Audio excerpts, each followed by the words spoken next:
Bienvenidos de vuelta a Pfeiffer's Podcast. Soy Vanessa Pfeiffer y en este espacio hablaremos sobre las dos lecturas bastante interesantes acerca de regímenes cambiarios. Hoy vamos a hablar sobre la lectura Regímenes cambiarios, tipos fijos o flotantes de Mark Stone, Harold Anderson y Romain Perron y la lectura Selección del régimen cambiario, un viejo interrogante desde un nuevo ángulo, tipo fijo, flotante o algo intermedio de Erich Gosch y Jonathan Ostry. Así que ponte cómodo y acompáñame en esta conversación. Vamos a empezar este podcast explicando la diferencia entre un régimen cambiario fijo y flotante. Y según la lectura, ¿qué régimen es el más conveniente para una economía y por qué? La principal diferencia entre un régimen cambiario fijo y uno flotante radica en cómo se determina el tipo de cambio de la moneda nacional en relación con otras monedas. En el régimen cambiario fijo, el valor de la moneda nacional se vincula a otra moneda como el dólar, lo que ofrece estabilidad y certidumbre en el tipo de cambio, permitiendo a comerciantes y empresas prever costos sin preocuparse por fluctuaciones. Sin embargo, esto limita al Banco Central, que no puede aplicar una política monetaria independiente. En contraste, el régimen cambiario flotante establece que el tipo de cambio lo determina el mercado, permitiendo ajustes en las tasas de interés y una respuesta más ágil a cambios económicos, aunque conlleva el riesgo de fluctuaciones significativas. Este último se considera más conveniente, ya que permite una política monetaria independiente y es más efectivo en mercados desarrollados que pueden absorber shocks sin grandes fluctuaciones. Para su efectividad, es crucial que los mercados de divisas y financieros estén bien desarrollados. Ahora vamos a hablar sobre cuál es el propósito de la lectura de Erich Gosch y Jonathan Ostry. El propósito de la lectura es analizar y proporcionar una evaluación exhaustiva sobre la selección del régimen cambiario óptimo para los países, especialmente en el contexto de los países en desarrollo y de mercados emergentes. A lo largo del texto, los autores examinan las ventajas y desventajas de distintos regímenes cambiarios basando en estudios empíricos y en los resultados de análisis previos realizados por el Fondo Monetario Internacional. El estudio busca equilibrar el debate sobre los regímenes cambiarios más adecuados, ofrecer a los países miembros del Fondo Monetario una base sólida para tomar decisiones informadas y adaptar el asesoramiento del Fondo Monetario a las circunstancias específicas de cada país. Además, se enfatiza la importancia de considerar cómo los diferentes regímenes afectan el desempeño macroeconómico, incluyendo la inflación, el crecimiento y la estabilidad financiera. Por otro lado, el propósito de la lectura de Mark Stone, Harold Anderson y Romain Perron es analizar los diferentes regímenes cambiarios y su impacto en el comercio internacional y en la política económica de los países. A través de la discusión de los regímenes de paridad fija, paridad flexible y flotación, los autores destacan cómo estas diferentes estructuras afectan la estabilidad económica, la política monetaria y las decisiones comerciales. Se destaca la influencia del tipo de cambio en las transacciones comerciales, ejemplificado por el comerciante de tablas de surf, y se analizan las ventajas y desventajas de cada régimen para ayudar a los responsables de políticas económicas a tomar decisiones informadas.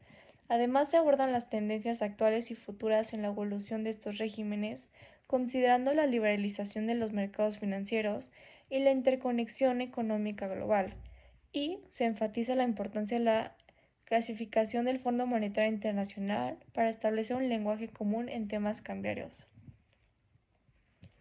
La pregunta clave que intenta responder la lectura Selección del régimen cambiario es: ¿cuál es el régimen cambiario óptimo que deben adoptar los países? ¿Un tipo fijo, flotante o algo intermedio?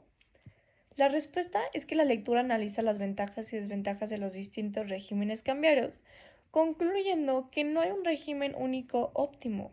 En general, los regímenes cambiarios más rígidos ayudan a anclar las expectativas inflacionarias, promueven el crecimiento y facilitan la integración económica pero limitan el uso de políticas macroeconómicas, aumentan la vulnerabilidad a crisis y dificultan los ajustes externos.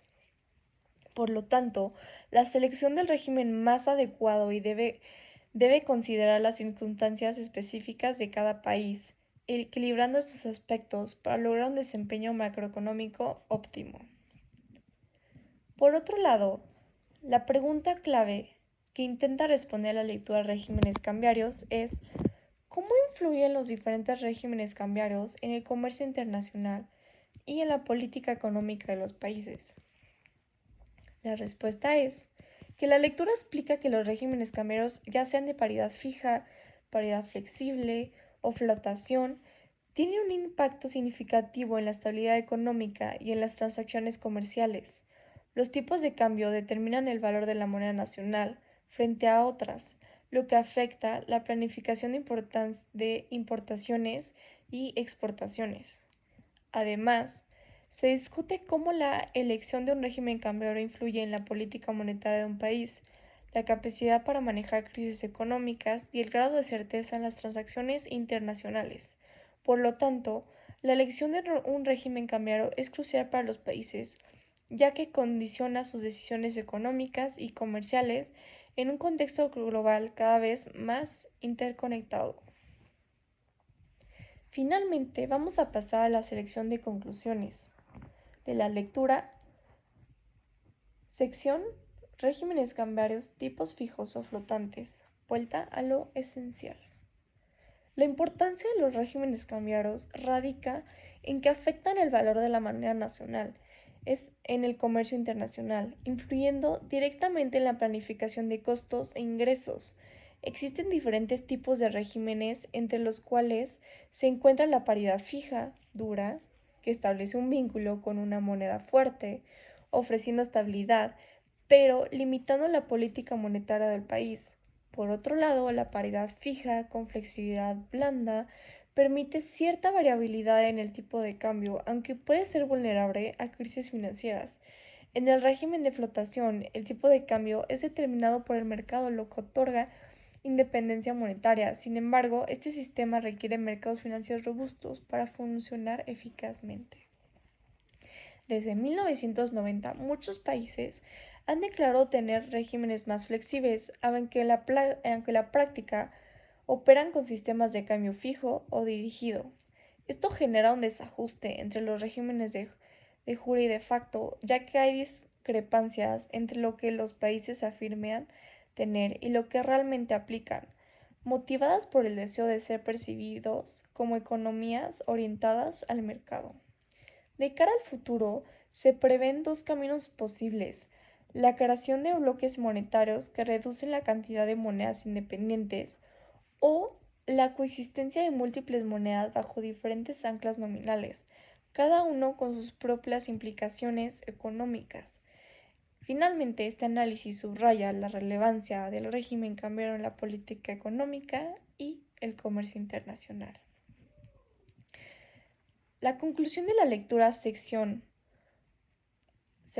del régimen cambiario, un viejo interrogante desde un nuevo ángulo, tipo fijo, flotante o algo intermedio, es que tras el colapso de Bretton Woods, los países han obtenido libertad para elegir su régimen cambiario, ya sea fijo, flotante o intermedio.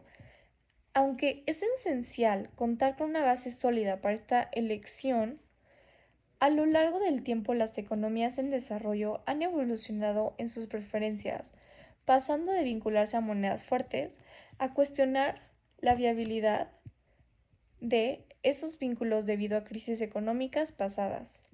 Investigaciones del Fondo Monetario Internacional han revelado que los regímenes de tipo de cambio fijo pueden incrementar la probabilidad de crisis, lo que ha llevado a una preferencia por los regímenes de flotación. Sin embargo, pocos bancos centrales están dispuestos a adaptar este modelo por el temor a la volatilidad que puede acarrear. En términos de desempeño económico, los vínculos cambiarios tienden a mejorar el control de la inflación en países en desarrollo. Por otro lado, los regímenes intermedios se destacan por ofrecer un mejor desempeño en crecimiento, ya que evitan la sobrevaloración de la moneda y la alta inflación. Además, los regímenes intermedios y fijos fomentan relaciones comerciales más sólidas y flujos de capital más estables. No obstante, estos regímenes rígidos presentan desventajas significativas ya que limitan las políticas macroeconómicas y dificultan las respuestas a choques económicos, lo que aumenta la vulnerabilidad a crisis monetarias y complica los ajustes externos. Por lo tanto, es necesario equilibrar el debate sobre los regímenes cambiarios, adaptando el asesoramiento del Fondo Monetario Internacional a las realidades específicas de cada país y proporcionando información empírica que permita tomar decisiones más fundamentadas sobre el régimen cambiario más adecuado. Y así concluimos este episodio de Five First Podcast. Espero que hayas disfrutado de nuestra charla sobre regímenes cambiarios. No olvides suscribirte y compartirlo si te ha gustado. Hasta la próxima y recuerda seguir explorando y aprendiendo. Bye.